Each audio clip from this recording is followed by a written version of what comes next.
Good morning, good afternoon, good evening to everyone around the world. I'm Paul Sisler, and this is In the Moment.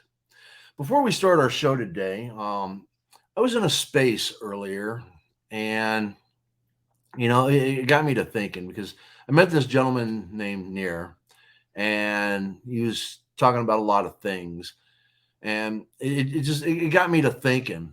At the end of my shows, I always say, "Be kind, be happy, and may good things come your way." And I mean that with the most sincere, just, I want you to really think about that. It doesn't take a lot to be mean or cruel or whatever and all that. And there's a lot of anger and hatred and stuff like that in the world today. And all I'm asking people to do is, be kind. Go out there and say hello to somebody, give them a compliment or whatever, or, just a smile. It's amazing how you catch the eye of somebody and you just smile and nod and, saying hello to your neighbors, stuff like that.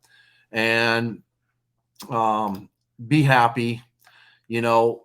Um, it's easy to get down and depressed and stuff like that. And I really want people to try to create their own happiness for themselves.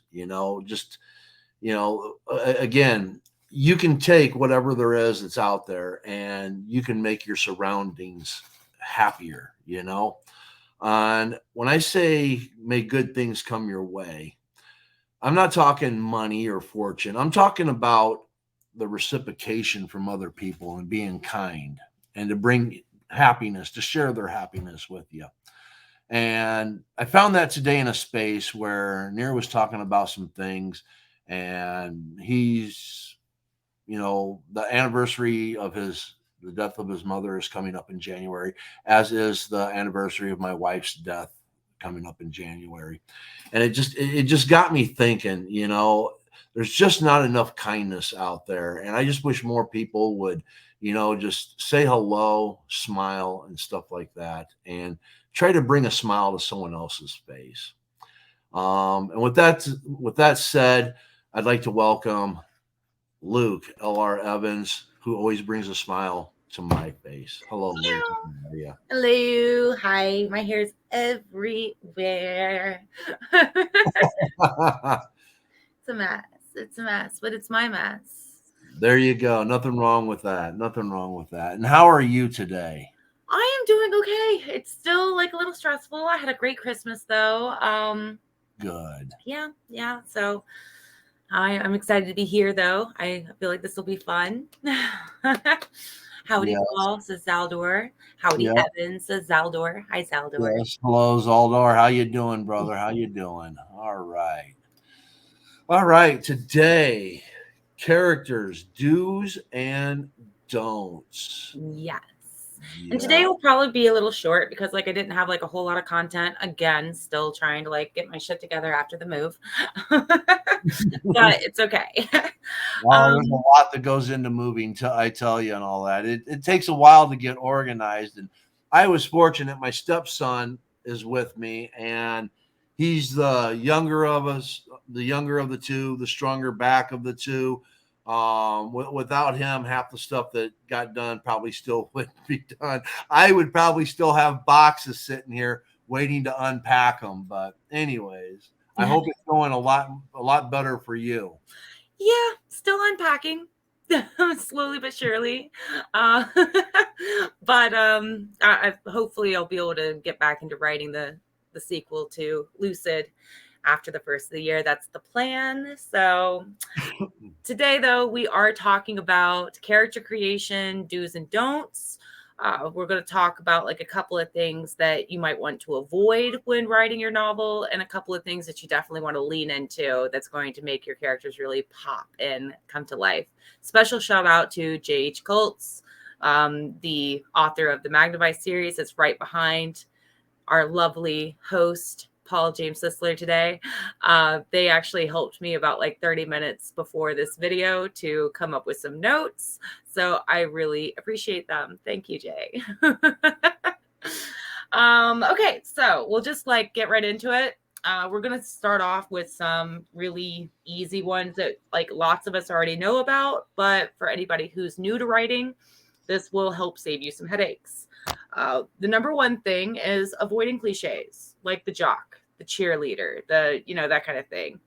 Um, uh, Anything that's already been done a million times that you think up off the top of your head, you probably want to avoid those. You want your characters to have more depth. Um, Avoid like relying on ticks as well, like flipping their hair when they're annoyed or something. I got this advice way back when I first started writing. I was obsessed with the Holly Lyle website that was all about writing advice, and I actually printed out her entire website when I was 15 and had it in a binder. I used the printer paper at my school's library, so I bet they loved me for that. But that was one of her advice. She was like, yeah, if you have her rely on like a tick like that, like that's her whole character, is she gets annoyed and she just flips her hair, she's gonna be bald by the end of the novel. Like it's going to get annoying super freaking fast. So you want to avoid things like that and actually give your characters real attributes, real qualities that make them real. It's okay if she flips her hair once or twice, whatever. Maybe that's just the thing she does, but don't make that everything that she is. Like there should be other ways that we know that she's annoyed. Hey Jay, you missed your shout out by the way. I totally let everyone know that you helped me with my notes before the show. So and we plugged your book. Yeah. Yeah, so that's just some like really easy ones there. This is one that Jay actually helped me with. They said never make two characters too similar. Like like their example was having two characters that are basically the same, but haha, this one wears glasses, so they're different. So I definitely feel like variety is the spice of life when it comes to writing an interesting story.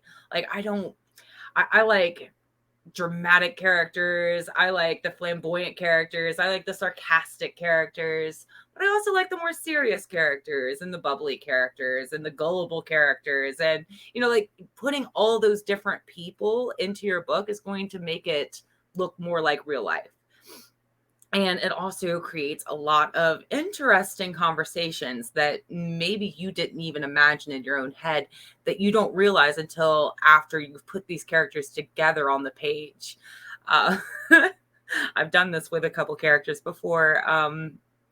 Like, I can't remember exactly who they are. I can't come up with a example right off the top of my head, but it's like if you create this character with all of these attributes and you know this character so well, and then you also create this other character who has many different qualities that are like the opposite of this character, and you know them really well, you might not think about it but until they cross each other's paths on the page, and then you're like, oh my god, this conversation is so fucked up, and it can change the course of the plot as well. I've had that happen to me before because these characters are so real and so vivid and so detailed that I didn't foresee that it would cause a problem, and then it did, and I'm like, oh shit, okay, so they're not going to help you.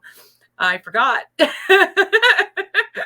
Like you came to them for help. That was the way the plot was supposed to go, but I forgot that they probably hate you. So this conversation just turned into an argument, and now you're not getting help from this person. So now I have to find another way to get you to reach your goal. It's really fun. It's something I really enjoy. But I'm gonna stop here for a second. I have a lot of other points, but I'm trying to stretch this out a little bit, give people enough time to like say things back. If you want to say something, Paul. Oh, not a problem. Not a problem. At the beginning, you're like, don't make him a cheerleader, don't make him a nerd, or don't make him this, or don't make him that, or whatever examples you used. You remember the show Heroes? No, I never watched. Okay, you got to watch it because like the main character is a cheerleader. Okay, and she gets this to where she can't get hurt. She falls, she dies, she breaks all of her bones in her body, and she just heals. Okay, so um, a lot of the characters were basically the cliche people, but they had superhero abilities. So how does, I mean, because you got doctors, you got lawyers, you got the jock, you got the cheerleader. I mean, everything could become cliche to an extent. So is it not actually making them a cheerleader, which would be cliche? I mean, making them the cheerleader would be cliche, but now if you're throwing something in there that makes them stand out, even though they're a cheerleader, does that change what you're saying? Because as another example, I just watched the second season of Warrior Nun. So it a nun would be kind of cliche with religious type shows, and yet this show is interesting because the warrior nuns aren't just the ruler on the hand, blah blah blah. They're not your typical nuns.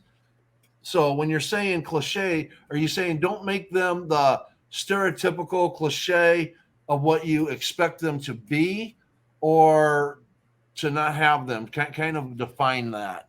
There are no original ideas left in the world. I'm a firm believer of that. The only way that you can make an idea interesting is to combine a bunch of fucking cliches together until you get something new and unique. I believe that. That's what I believe. So if you have, and something that Jay was telling me before the live, they said that cliches can be interesting when used like for comedy or satire or something like that as well. So like that's a way that you can, get a little laugh is combining some of those that are supposed to be so annoying. And same thing with the tick thing, like just constantly fucking throwing your hair behind your ear. It gets annoying, but it's supposed to be annoying because that's comedy, that's satire, that's something that you're doing on purpose. But I think that anytime that you put a spin on something that is an old idea that's been overused, a cliche, that's what makes it interesting. It makes it new again. So that's my thoughts on that. No, I mean, I agree with you. I agree with you. Because I mean, I'll sit there and I'll be wanting to watch something different, and I go through and it's like, okay, no, I've seen that. No, no, never watched it, but I've already seen it. Never watched it, but I've already seen it. And there's been a lot of, I get into a lot of like detective shows, criminal shows, and I've got probably about on my Netflix continue watching probably about 300 or 400 shows on there that I get 15, 20, 30 minutes into it. And it's just like, I've seen it. I mean, I don't need to go any further because I already know where it's going because everything's the same, And when you're like talking about ticks, like every time she gets nervous, she does this, or every time he gets angry and all that, he does this, or these same things. And it's just like all these expressions are the same. There's nothing that's hidden or unique or anything like that. It's just typically how most people act. So I guess what I'm saying is I agree with you not to do that. And yet, don't you have to use these things and find something to change it a little bit to give it that uniqueness, to make it different, to make it stand out? I think the pitfall comes with the fact that with the plots of these movies or books, um, I think it's a genre specific thing. You have to have certain elements in order for it to fit this genre. So that's why a lot of times it'll look like the. Why is my phone blowing up? Oh, no, that's a client. I'll get back to you. I hope she answers. Um, okay. It's oh, babe. I really I can't. I'm sorry. That's all right. Take it, take it, take it. Go ahead. Yeah. Okay. Yeah, just mute and take it. Okay. I'll entertain. Um, no, because when I'm doing a lot of my writing and the things that Luke was just talking about, I think about this as I'm writing. It's just like I don't want, like with Rainbow Prophecy, I don't want it to be just another story that is like all the other vampire stories that are out there. And even though I'm bringing druids into it, it's yeah, it's a little bit different, but yet it's still kind of a cliche in that aspect that instead of vampires and werewolves, yeah, now it's vampires and druids. But you have to have a uniqueness that separates it from all the things that you've already seen out there. I don't want my Rainbow Prophecy / Book One Blood Schism to be the next Twilight. I don't want it to be like the things that are already out there. I want it to be different. I want it to be something that has its own uniqueness to it. So when you're writing, um, if you're trying to make something that is, you think it's different, but yet if you can compare it to something else and it resembles that other show, that other movie, that other series, or something like that, you need to take a step back and look at what it is that you're writing, because you want something that's different. So, no, Luke, I agree. You can't go with the same cliche, same little things that are, like the flippity of the hair. It's got to be like maybe when she gets stressed out and all that, she sneezes or something. You got to make it something different, something unique. It could be funny, it could be hilarious. I mean, but it's got to be different. Yeah. Yeah, it's definitely got to be different. The problem is that when it comes to genres, like horror is always going to be there's like killers. There's going to be a killer that's like on the loose or something like that. Like that's a pretty standard plot point in the horror genre. So it's kind of hard to avoid the running and the falling and the big scary guy like creeping up on you all the time. Like that's why it feels like we've watched this same show over and over again. But if you add something new to it, add a twist, that's what makes good writing. That's what breathes new life into the genre. And it's just what makes yours different. That's what makes people continue watching or continue reading. So It's kind of like the Freddy Krueger scenario and all that. You had all these other slasher movies that would, they're slashing everybody up. And what made Freddy Krueger different is that he came into your dreams and did it. So, yes. yeah. What's the twist? I need the twist. Mhm. Another thing was like avoiding caricatures of people, which I feel like really falls into the jock, the nerd, that kind of thing. But also it's making them more real. Like we don't want someone that's just this is the comedic relief. So all they do is make fucking jokes. You know what I mean? Like you don't want a character to just be a jester. You can have this character provide most of the comedic relief in a story, but that can't be all there is to them. They need to be their own person as well. Otherwise it just doesn't work. They need to play a bigger part in the story than just making jokes all the time.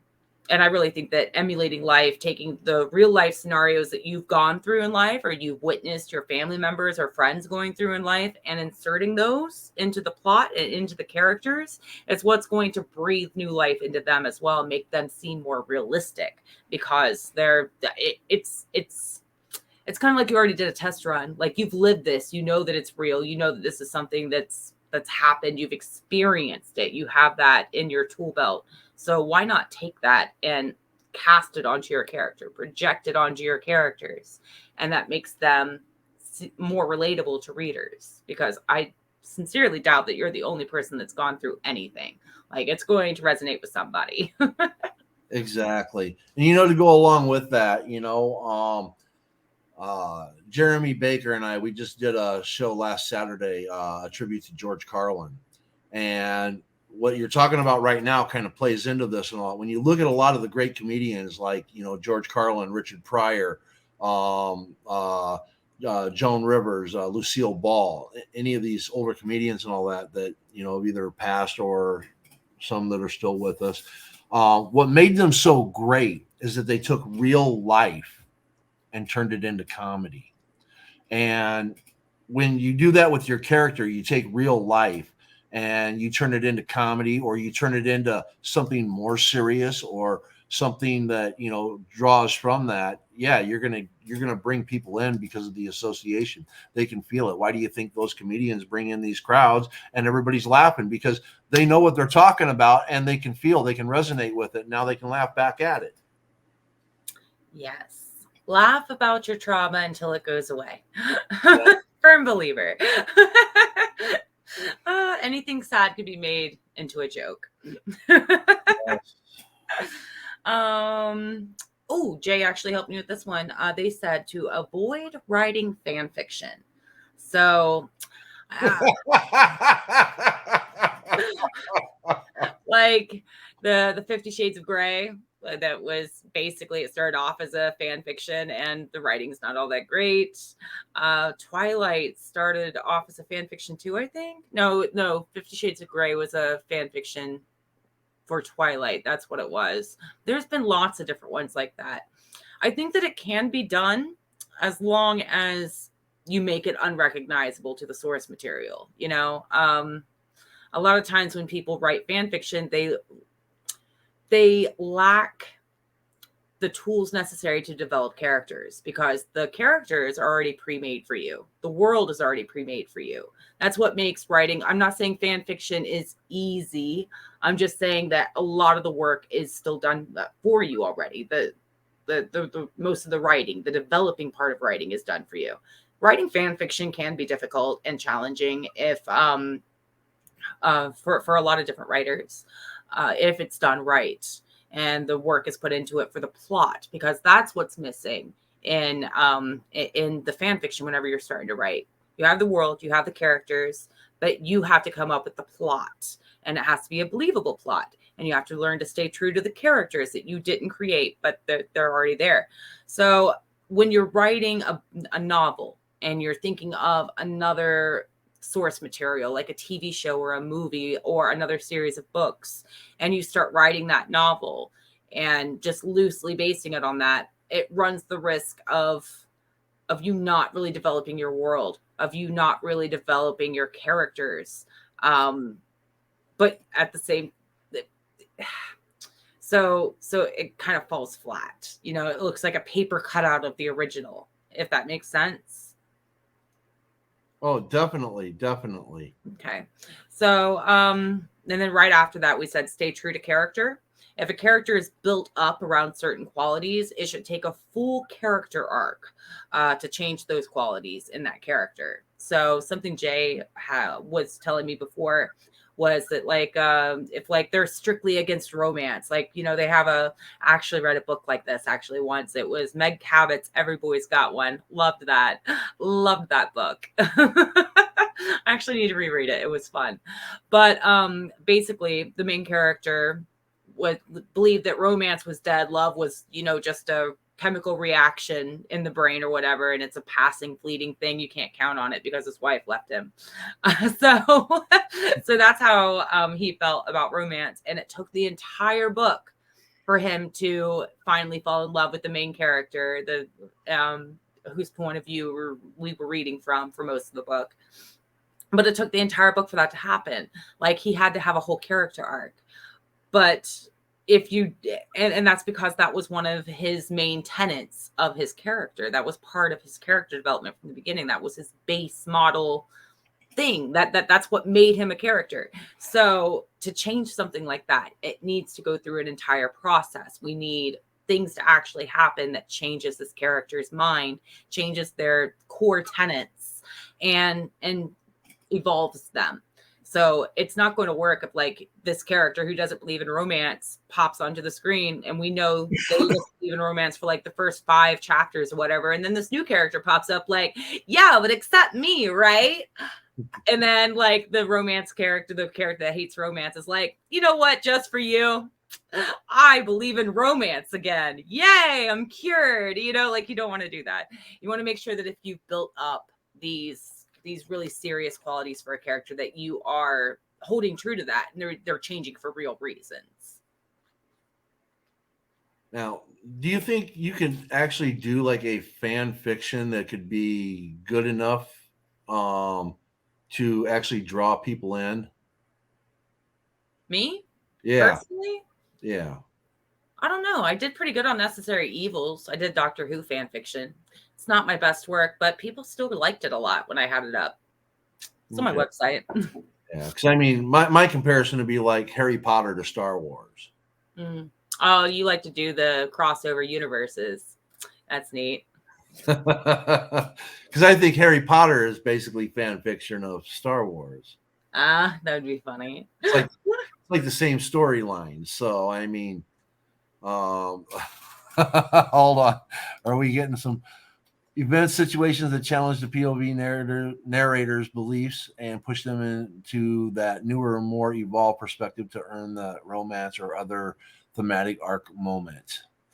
Okay, I thought I pissed off some Harry Potter people at first. No, no, that's exactly what I meant, though, T-Paul. Yes, there needs to be some catalyst for the development before the development takes place, or else you it doesn't have the payoff. Like you've built up this whole character, and then it's like, actually, though, because of plot, we're just going to change that now with no real work, and it makes your character just fucking fall flat. It's dumb. Um, Jay also brought up something self inserts, and I believe that Jay and I have different opinions on self inserts. Um, I won't speak on their behalf, but I shatter myself into a million pieces and then I sprinkle myself over all of my characters like pixie dust. So all of my characters are self inserts. Each and every one of them have a little tiny bit of me in there because that's how I make my characters realistic. I take little bits of myself and I project them onto my characters, and then my character feels more real. And Yeah. that's my trick. I think every writer actually does that, whether they want to admit it or not. Probably. Because, I've heard. Oh, sorry. Go ahead. well, I think that our inner demons and our inner angels drive a lot of the personality of the characters. Whether it's the character created in our image, and the adversary created in the image of who we want to take on, or if we feel like we are the one that is being tormented or whatever the case may be. I think we insert that strength, that compassion, that things that we don't like about us, or things that we um, um, want to change in ourselves. I think we put that into our characters. I think everybody does that to some degree. Hmm. Yeah, and I mean, empathy is one of those great unifiers as well. So, putting a compassion, like having your characters display compassion, empathy, kindness, that kind of thing in your stories, emotion is what will make them look or appear more realistic as well. I mean, don't rely only on that, but that's kind of a cheat sheet thing right there. I agree. I just think that where it goes wrong with the self inserts is when you've made it too obvious. You know what I mean? Like it's Yes.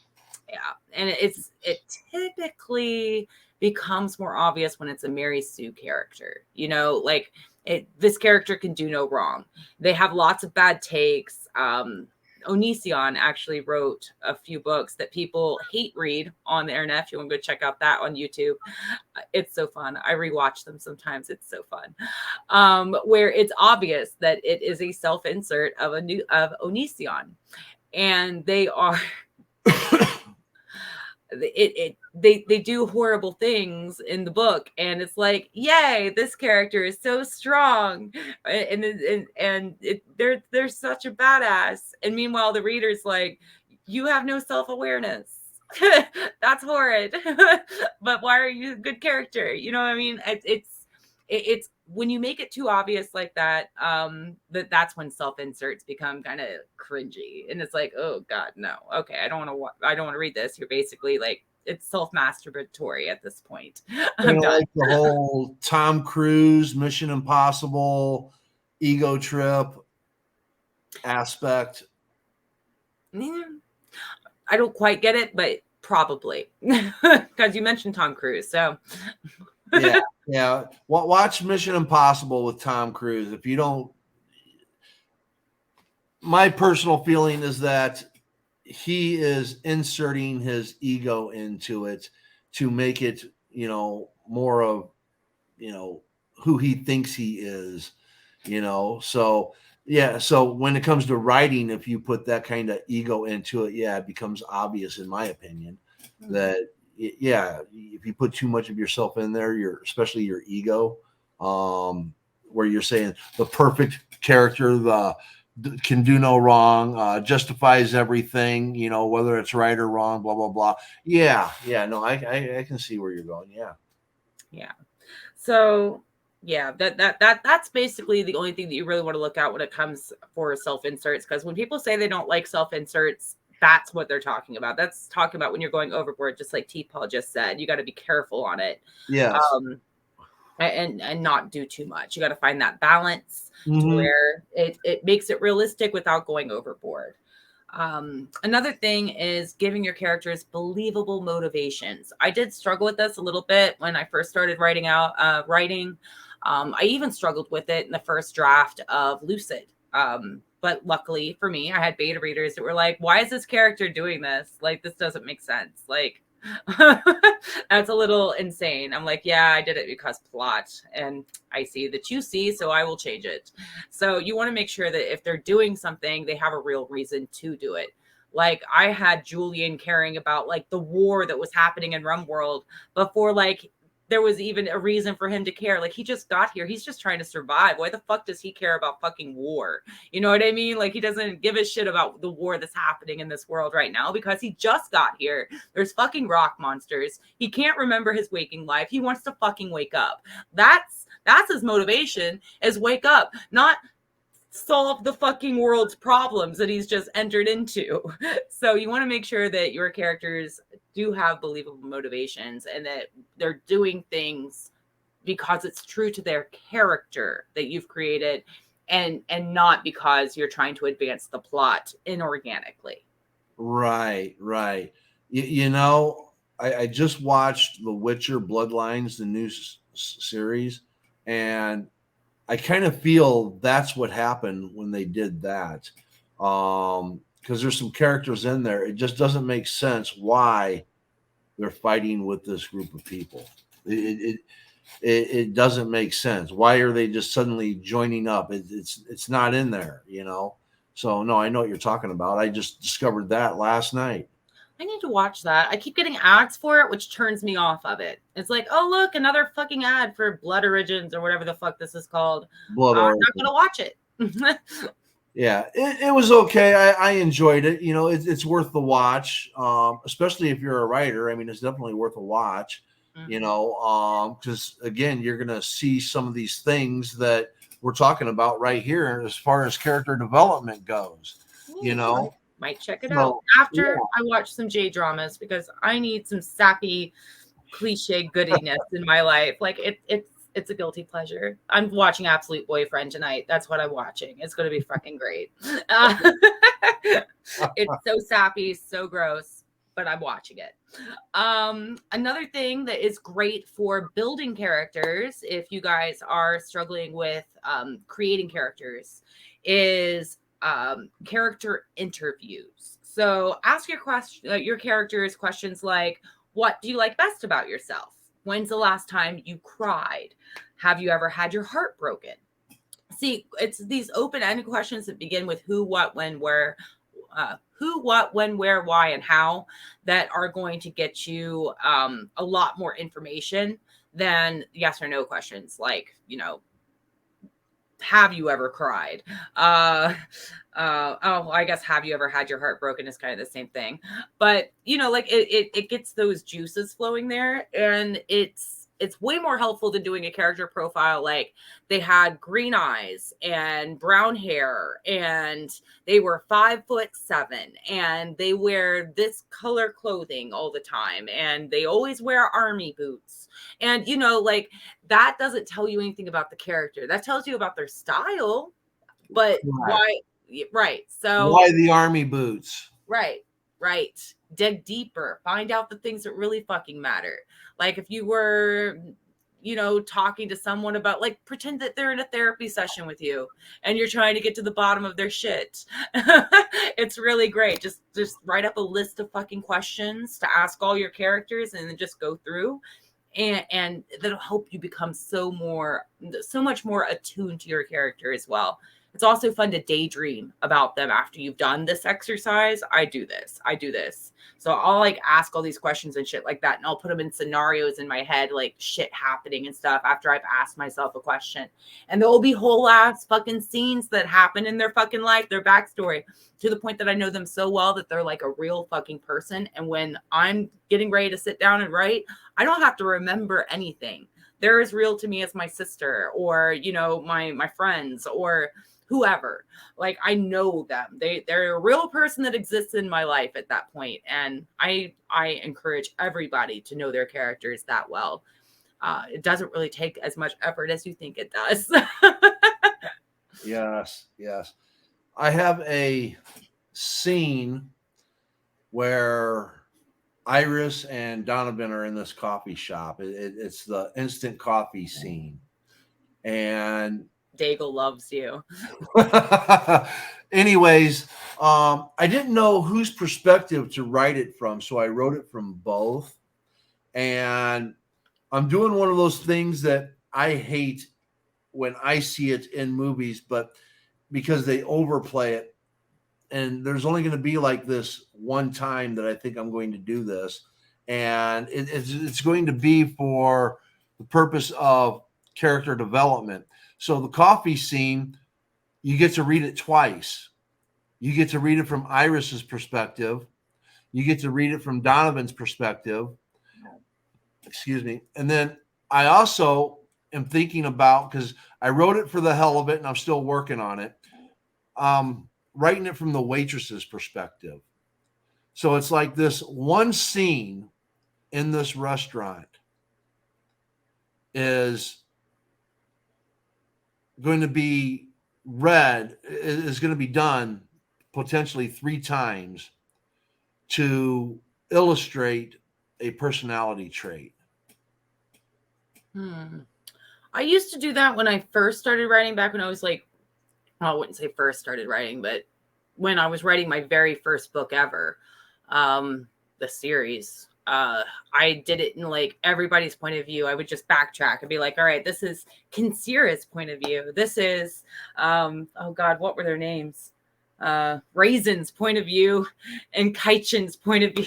God, that takes me back. Holy shit. Could you tell I was into anime? Anyway, I used to do that. I would do like one chapter and I would have that chapter done in all 3 people's points of view. And it's a fun exercise to learn more about your characters, but I wouldn't suggest doing that like in your finished work. But maybe yours works. Maybe yours works, and I'm just traumatized from the first book that I ever wrote. This Teapot says, figuring out stuff about our fictional peoples that has nothing to do with the plot and whatever other story material is being done always helps with getting to know them. Yes. Absolutely. Absolutely. Then he throws in there, you're doing some Twin Peaks shit there, Paul. Yeah. Yeah. Yeah. The Sandman. Yes. And I won't say that it never works. I won't say that. I think that you're clever enough to figure out a way to pull it off to where it doesn't come off as redundant to the reader. But I did not know how to do that when I was 15, and that shit was annoying. Yeah, well, and because mine's done in first person, you have what the person sees and then their own inner dialogue going on, and then the words that are spoken back and forth, and then back to the inner dialogue. So then when it goes to Donovan, you got a whole different inner dialogue going on.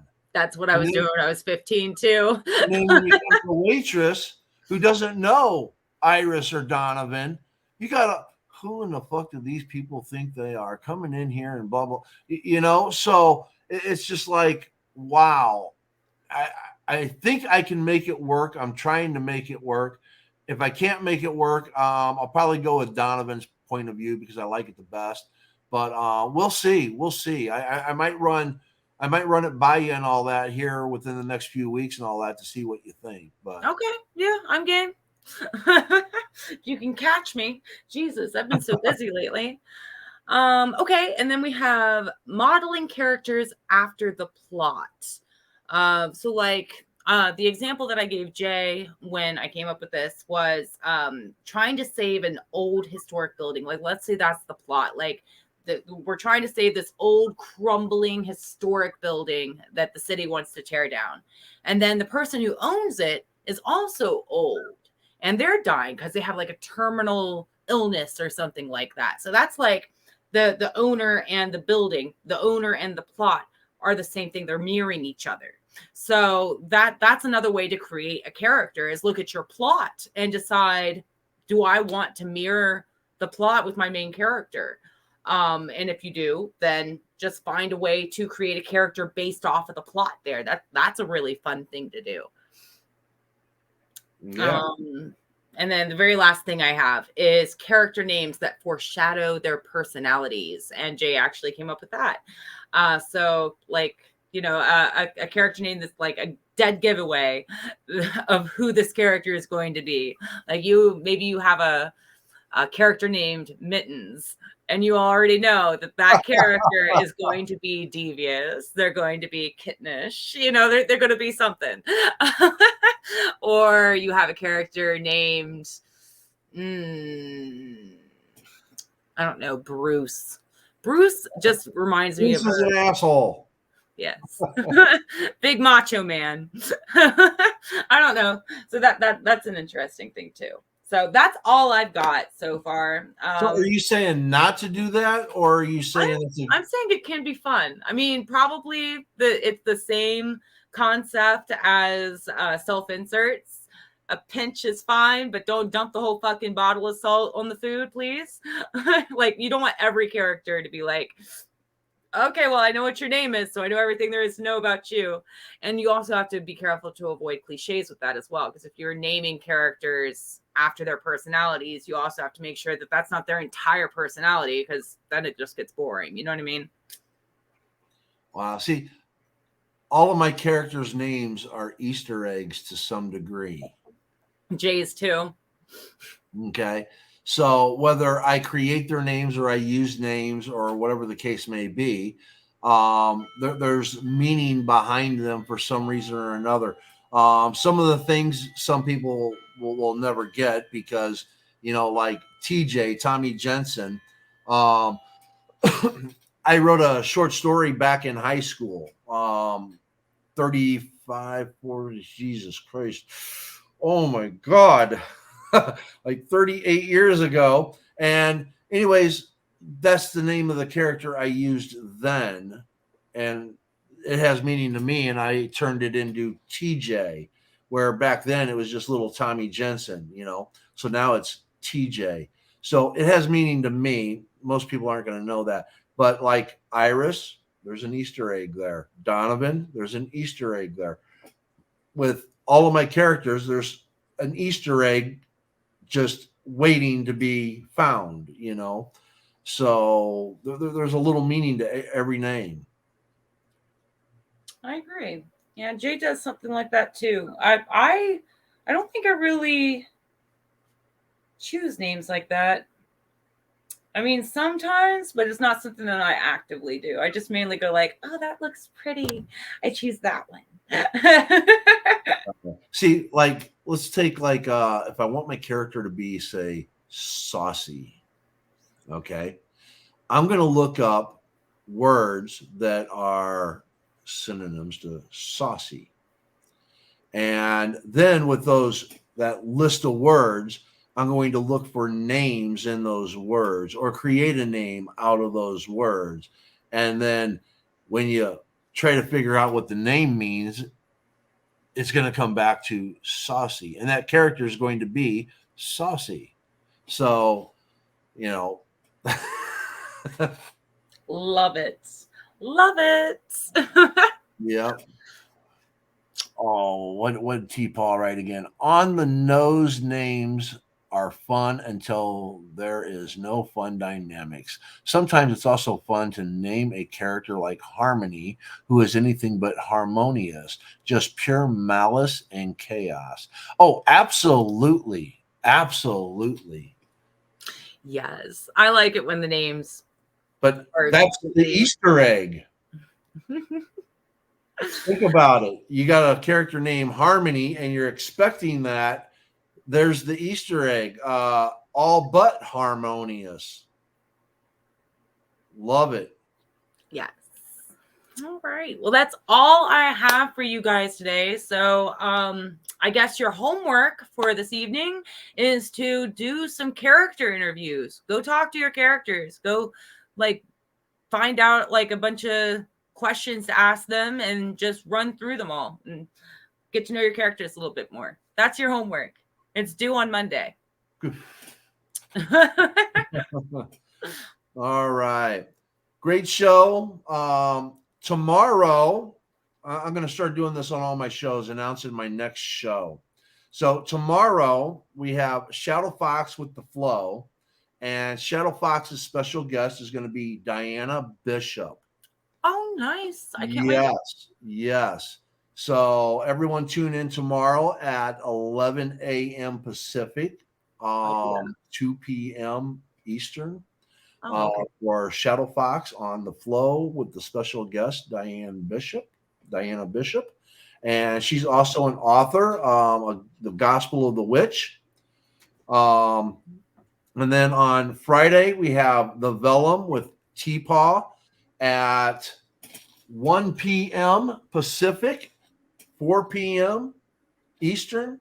Join us, join us, join us.